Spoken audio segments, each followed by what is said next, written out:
Hi, time for a rant about microphone preamps. This is a microphone, and then this thing is a microphone preamp. But this isn't called a microphone preamp, right? It's called an audio interface.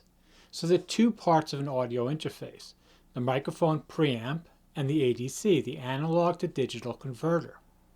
First, we're going to talk about the analog to digital converter because it's used in many ways. Whenever you have an analog voltage with fluctuations, you're going to use an analog digital converter that will take those fluctuations and turn them into zeros and ones, right? Okay, so we're only going to talk about the analog to digital converter in this thing. And these days, well, this thing is probably 10 years old. They're very small. They come on an integrated circuit on a little chip.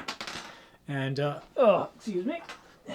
So yeah, they're like 50 cents, 10 cents, I don't know. I mean, they're very inexpensive. In the video I just did about the Rode NT1 5th generation, they're using a 50-cent chip that does analog to digital conversion. So how does an analog to digital converter work? It takes an analog voltage, voltage that's fluctuating, and it converts it to zeros and ones. Now, all analog to digital conversion circuits need around 1 volt to work. In other words, it's like a hose, right? Like if you're going to run like a water wheel with a hose, you need a certain amount of pressure to get the wheel to spin. And it's the same way in an analog to digital converter. You need a certain amount of pressure and voltage to start writing those ones and zeros, right? A certain amount of pressure, and that's, we're going to say 1 volt, right? So if you don't have 1 volt, then you can't write zeros and ones. But fortunately, your analog to digital converter generally, well, plugged into the wall, it's plugged into the computer. Let's just say the computer, the USB, it's getting 5 volts, right? So 5 volts is way above 1 volt. So there's plenty of volts from the power going from the USB cable to take that analog voltage to create a 1 volt, 1 to 2 volt range or whatever, right, and convert that into, digitize it, to quantize it, right? It's no problem for the analog to digital converter to do that. No problem whatsoever. But, and this is the big thing that the manufacturers of these devices don't want to tell you. It's super easy to convert your voltage, a 1 volt voltage, to like a zeros and ones, right?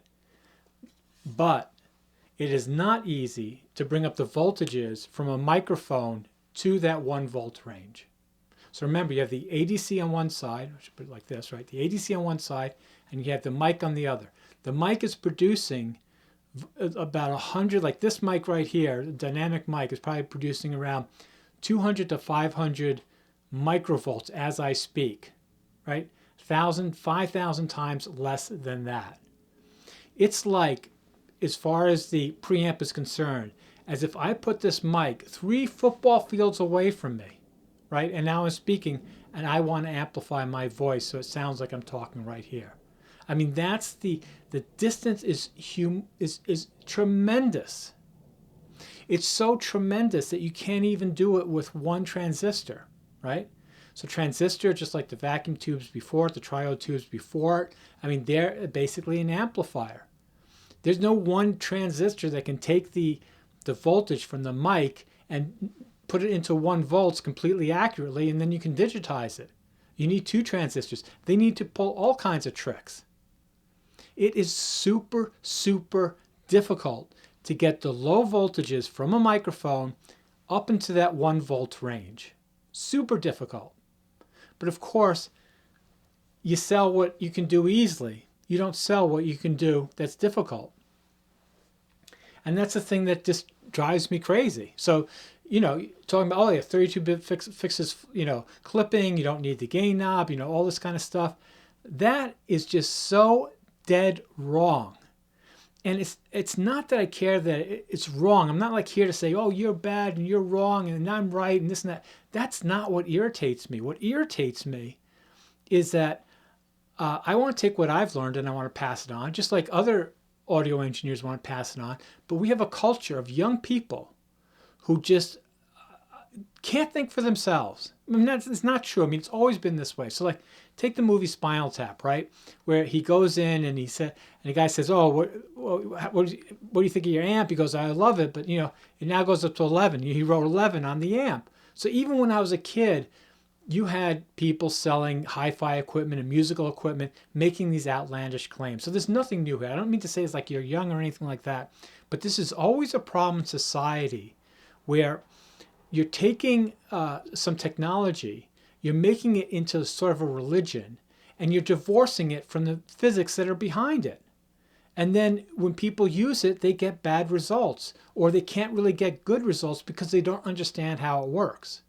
So if you believe that your 32-bit float recorder, if you believe this thing, that you're going to be able to go out and record audio, let's just say whatever, somebody's singing, and you will get the best audio possible, and you can fix it all in post, you can go do that, but at some point you can realize you're wrong.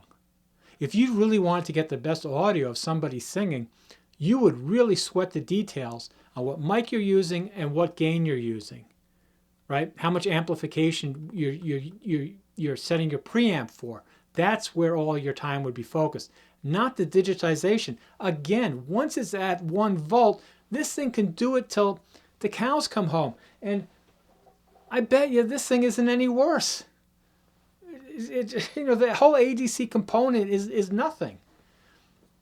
So it's very hard to get, and I'm going to show you some slides now. I did some cutouts. These are companies that produce preamps for recording studios, right? The Neve preamp, right? I mean, thousands of dollars.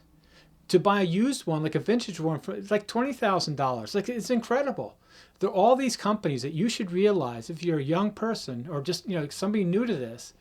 There are tons of people building preamps. They're thousands of dollars. Now, is it worth it? I don't know. Like, could I hear a difference? I don't know.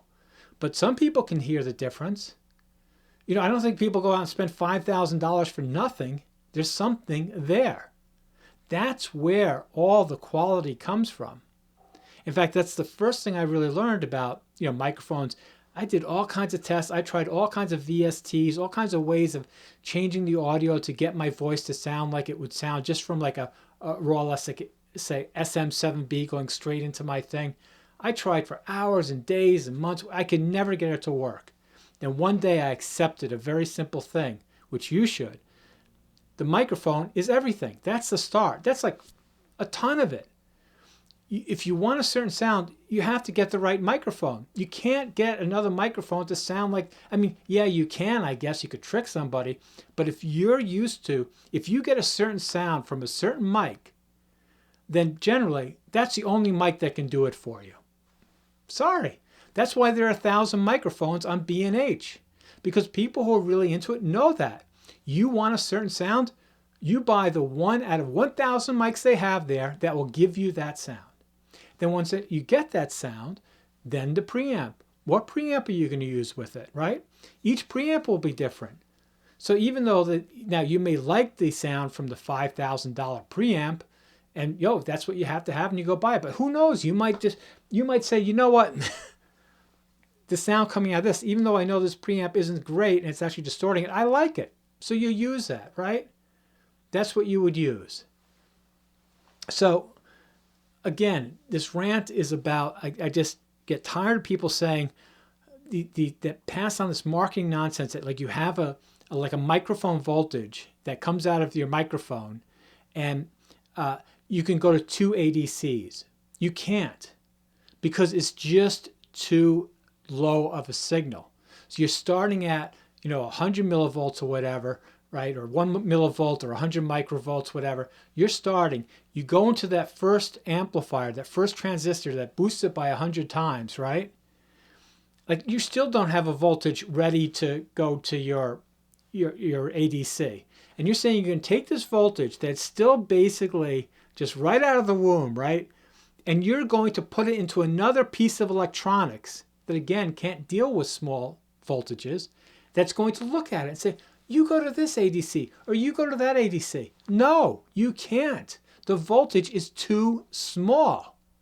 You get a very small voltage from the microphone, and the people that make those preamps, that make those $5,000 preamps, right, they are sweating every little, you know, coulomb of power or variation or fluctuation of voltage. They're dealing with something that's just so small, and they're gingerly trying to bring it along and to amplify it into a way that is really truly transparent to the mic or gets them the sound that they want.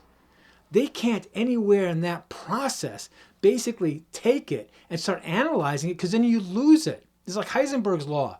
You can know the vector, or you can know the position. You can't know both. So all you can do is just take the voltage and put it through these little, amplifiers and whatever, and basically baby this voltage up to 1 volt. That's what they spend so much money on. That's what people are really interested in. And when somebody tells you, oh no, I can just split this little voltage, right? I can split my baby in half. I can split my baby in half, and I can send one to this way, and and then we can have, the one baby will be like the low signal, like the low sounds, and the other baby will be like high sounds, and then, we'll process them differently, and we'll put them in 32-bit flow because we have tons of space. We'll put them there. This all science effing fiction. Again, I'm not an audio engineer. I didn't go to school. Leave it in the comments. But for a year, I get all these comments like, oh, well, they do this. Show me a circuit. Show me a circuit. These companies, Panasonic, Zoom, Rode, sound devices, they don't make their own chips, okay? They just buy off-the-shelf chips like everybody else, but they, through their engineering of using high-quality components generally, and maybe some design of how they put their resistors and capacitors and all around. But basically, the difference between a high-end preamp and this thing is just the expense of the materials. And the bigger the materials you need, the more voltages you need. And the more voltages you need, the more you have to watch out for noise, interference. Because as soon as you run voltages around equipment, it generates magnetic fields, interference, all kinds of things. You have a ton of headaches. So getting really good components into this thing is what matters. Well, okay. I think I've ranted long enough. I just did a video a few days ago. Nobody's watching it. Cry sob me. And then I was talking with a friend, and he was repeating some stuff. So I'm like, "Arr!" So I'm going to go rant about that, you. All right. Till next time, to you 3 people who are watching.